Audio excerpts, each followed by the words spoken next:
Continuando nosso curso de astrologia, nessa aula nós vamos aprender sobre os decanos, também chamados de decanatos, né?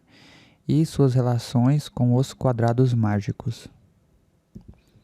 Então, os decanos, eles são grupos de 36 estrelas usados na antiga astronomia egípcia para dividir convenientemente a eclíptica de 360 graus em 36 partes de 10 graus cada, para fins ritualísticos, astronômicos e de medição de tempo. Ou seja, os decanos, eles nada mais são do que o círculo de 360 graus dividido em 36 partes, né? Dividido em 36 partes de 10 graus cada.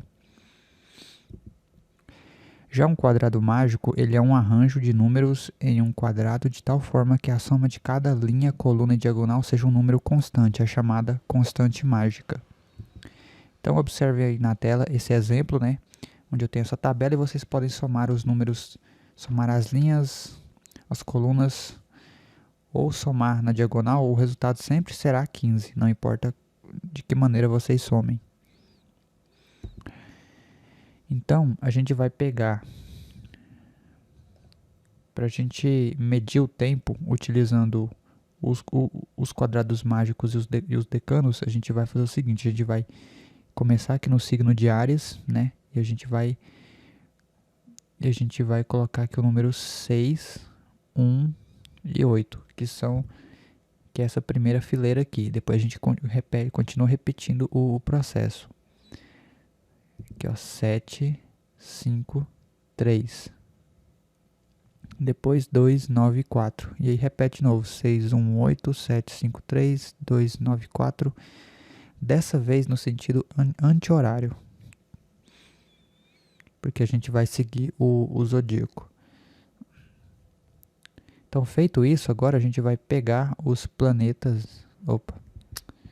Não os planetas. Deixa eu ver. Isso. A gente vai pegar os planetas, certo? E a gente vai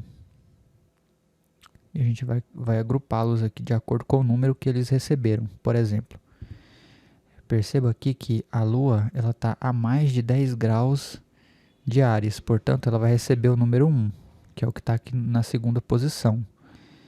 Marte está a 17 graus, ou seja, está ainda nesse quadrante aqui, né? Que é aqui até os 20 graus. Ou seja, está dentro desse intervalo. Então ela também vai receber o número 1. E assim vocês vão fazer com todos os outros planetas, né? Então, feito isso, a gente vai chegar nessa tabela aqui. Percebam que Urano ele está destacado pelo seguinte. Se a gente voltar aqui, ó, no mapa astral, ele cai na mesma casa. Ele recebe o mesmo número da mesma casa que ele está. Quando isso acontece, é dito que ele é o planeta trigger, né? Ele é o gatilho.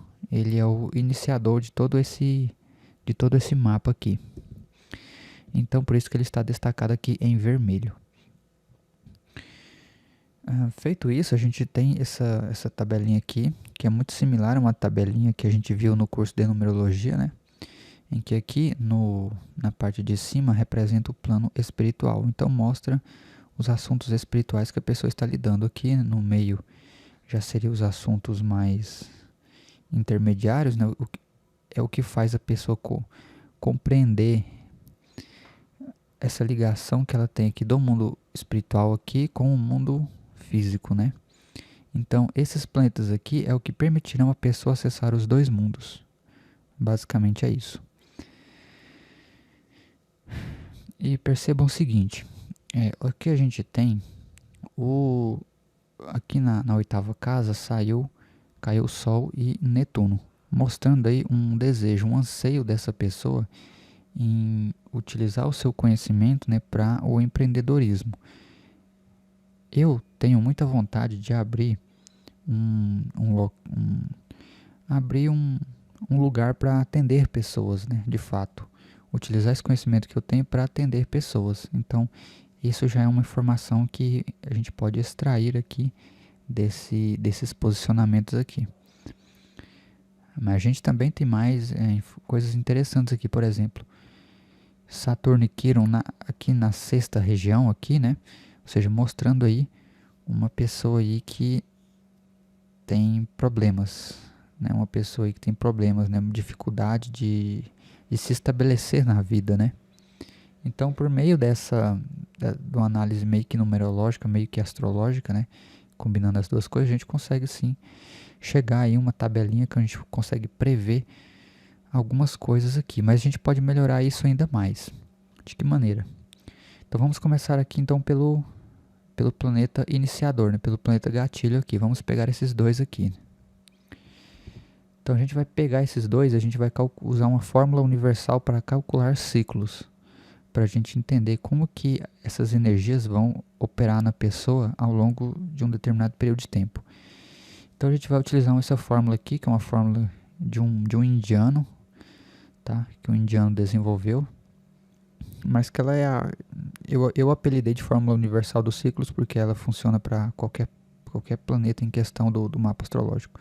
Então vocês vão pegar aqui a longitude em decimal, vocês vão converter a posição que o Urano se encontra no mapa dessa pessoa para um valor absoluto, ou seja, em relação ao círculo de 360 graus. Então vocês vão converter Urano, vão fazer a mesma coisa para Lilith, vão pegar a longitude, dividir por 2, depois subtrair 30, depois dividir por 30 e multiplicar por 36. Então vamos lá. O cálculo é isso aqui, ó.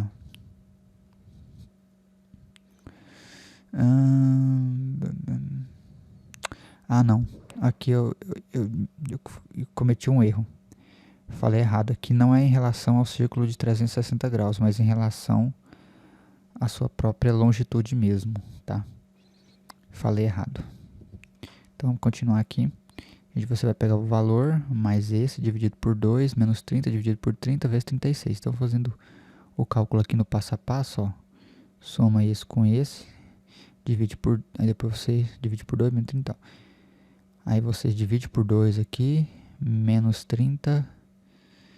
Dá esse valor. Divide por 30 vezes 36. Então fazendo isso, a gente chega em 19 anos. Ou seja, quase 20 anos aí. Então aos 20 anos, essa energia de Urano e Lilith será ativada. E todo o mapa dessa pessoa vai ser ativado de uma vez aos 20 anos, tá? Então ela vai entender o porquê que ela veio ao mundo aos 20 anos. Se a gente mudar e utilizar agora, se a gente ao invés de utilizar o movimento médio de Lilith, a gente utilizar o movimento verdadeiro, né? A gente utilizar os valores verdadeiros, ou seja, o valor real, onde Lilith realmente estava no dia e hora de nascimento dessa pessoa, a gente chega numa conclusão diferente, tá? Se a gente fizer esses cálculos, a gente vai chegar em 28,94, que convertendo para graus vai dar isso, convertendo para tempo vai dar isso, ou seja, que vai dar uns 32 anos e 8 meses, né? Eu nasci em 96, né? Então, se a gente pegar esse valor, colocar aqui no ano zero, contar aí mais 32 anos, a gente termina o ciclo em 2028. E se a gente subdividir esse período de 32 anos em períodos menores, em 8 partes, a gente vai chegar em ciclos de 4 anos, tá? Então, a cada 4 anos aqui desse ciclo, é um período onde a pessoa pode experienciar algum evento traumático, né? Algum evento problemático devido a essa energia dinâmica e poderosa de Urano e Lilith. E de fato, em 2016 foi o período que eu conheci essa menina que eu já falei para vocês várias vezes.